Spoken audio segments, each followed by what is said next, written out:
Liv Morgan won the Money in the Bank briefcase and became the SmackDown Women's Champion on the same night. Theory used the power of Adam Pearce's gigantic balls, entered the Money in the Bank ladder match, and won the briefcase. Didn't forget to take some selfies. Money in the Bank 2022 was full of shocking surprises. I honestly liked this pay-per-view. Most of the matches exceeded my expectations, and there's absolutely nothing that I honestly hate. Some questionable decisions, sure. Theory is either going to hold that briefcase for a very long time, or he's gonna meet John Cena. Damien Sandow and Baron Corbin said hello. I honestly can't imagine Theory holding that championship anytime soon. But Theory winning the Money in the Bank briefcase is really unpredictable, shocking, and it leaves us with a lot of questions. It makes things unpredictable, so in that regard, it's awesome. Also during Money in the Bank, we saw a spooky vignette. Who could that be? Is that it's the Fiend! It's the Fiend! I wish that was the case. WrestleVote said don't get too excited. And when you start looking into this vignette, you can kinda see that it's Edge. So ladies and gentlemen, welcome to my Money in the Bank 2022 review. This video is sponsored by Wrestling GM. We all love general manager mode, but if you want a general manager with no limitations, Wrestling GM is the way to go. What I love about Wrestling GM is that it gives you all the tools you need in general manager. Pick a promotion, manager, roster, championships. You can upgrade your product, build teams, factions, rivalries, check your show's history, sign free agents, and so much more. And of course, you gotta make sure to book the best wrestling show possible. I actually played Wrestling GM before on my channel and I had a lot of fun. If you wanna check out Wrestling GM series on my channel, there is a playlist in the description. Wrestling GM is available on both iOS and Android devices. Download the game by using the link in the description. It's not a secret sometimes we act like marks. I could book this better. Well, prove it. Download the game. The show kicks off in a big way. Women's Money in the Bank ladder match. To be honest, I feel like that was one of the weakest Women's Money in the Bank matches we've seen. Don't get me wrong, it was a lot of fun, but we barely really got any highlights, and in my opinion, if it wasn't for Liv Morgan winning this match,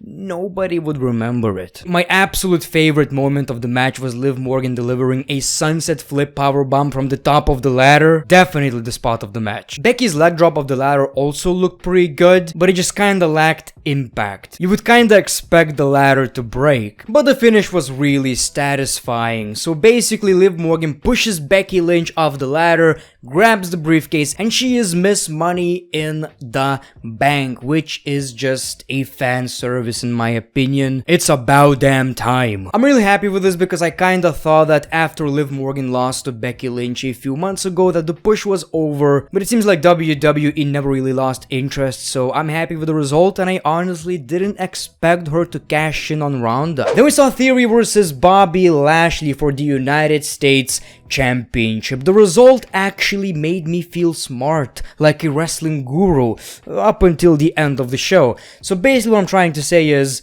the match was okay.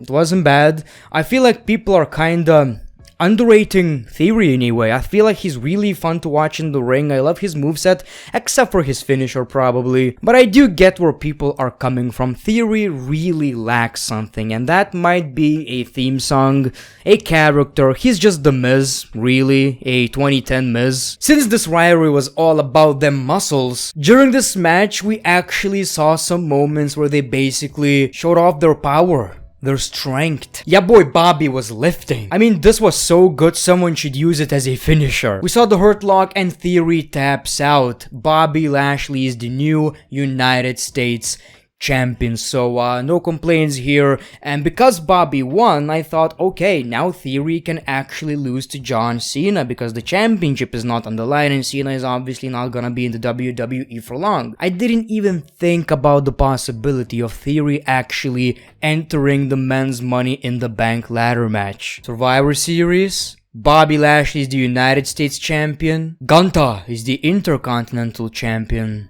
Book it. Then it was time for Raw Women's Championship match, Carmella versus Bianca Belair. This was kinda funny because they were dressed like a tag team, a bunch of dollar signs on the attires. The match was okay, unfortunately we didn't get anything memorable, to be honest. Carmella slaps Bianca Belair in the face, Bianca slaps her back and immediately goes for the finisher. Bianca Belair retains the Raw Women's Championship as expected. Immediately after the match, Carmella attacks Bianca Belair, showing that this rivalry is not over yet. Then it was time for the Usos versus the Street Profits, which honestly, as much as I didn't care about this match, because I feel like this rivalry kind of suffered from overexposure. We see in one-on-one matches every week on Raw or SmackDown.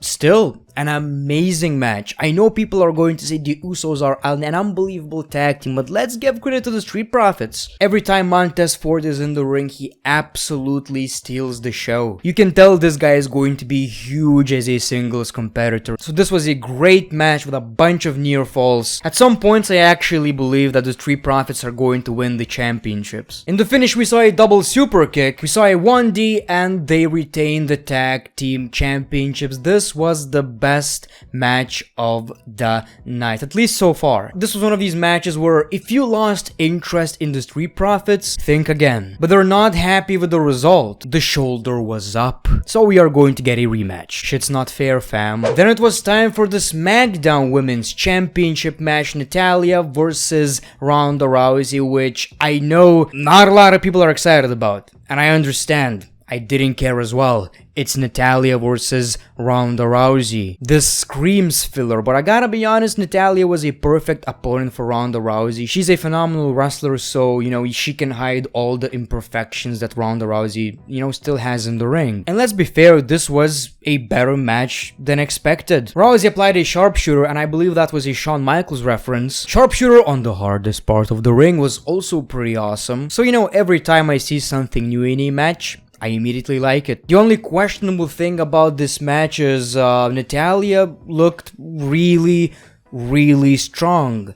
And I don't know if Ronda Rousey should be booked like that. I feel like she kinda lost the vibe of Brock Lesnar she had before. In my opinion, beating Natalya shouldn't be that big of a challenge to Ronda Rousey. In the end, Natalya taps out, Ronda Rousey retains the SmackDown Women's Championship, and then we hear Liv Morgan's music, the ring bells, and you know what that means. If she loses, she loses. It's over. And it's Ronda. What's gonna happen? Shit was stressful because we thought Liv Morgan was about to tap out. I honestly believe WWE are about to do a swerve. But she gets out, roll up, and Liv Morgan wins the championship. Ronda's mad, but she's also happy for Liv Morgan. We saw a hug and a long ass celebration. It finally happened. And I'm very happy for Liv Morgan. I mean, every time we saw her in the ring, it felt like she's improving every week. And it's gonna be interesting to see what's gonna happen. I mean, Liv Morgan is actually from Monday Night Raw, and she won a SmackDown championship, so we're gonna get a lot of changes, and I'm very happy about it. And finally, men's Money in the Bank ladder match. An absolute banger. Before the match starts, Adam Pearce says, let's add something to the match, and he introduces us to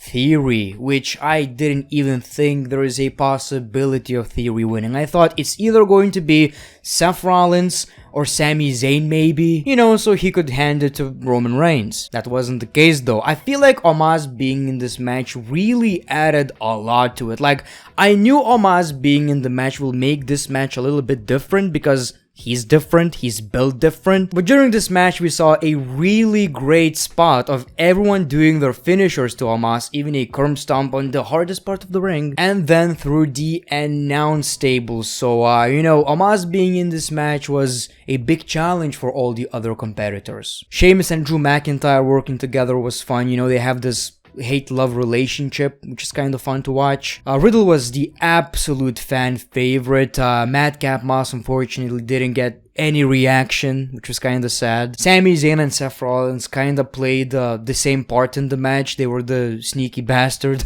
So yeah, in this match we saw a bunch of cool moments. It's kind of interesting though that during this match we didn't see one ladder break. Now that's kind of rare. Drew McIntyre was about to win the match, but Butch interfered. Sheamus was about to win the match, but Drew McIntyre lifted the ladder and Sheamus fell to the floor. Now the absolute highlight of the match was the Super RKO of the ladder to Seth Rollins. Everything about this spot was absolutely perfect. I mean, even the selling was great. And just when we thought that Riddle is about to win this match, Theory interferes, pushes Riddle off the ladder, grabs the briefcase. He's Mr. Money in the Bank. I don't know how I feel about this.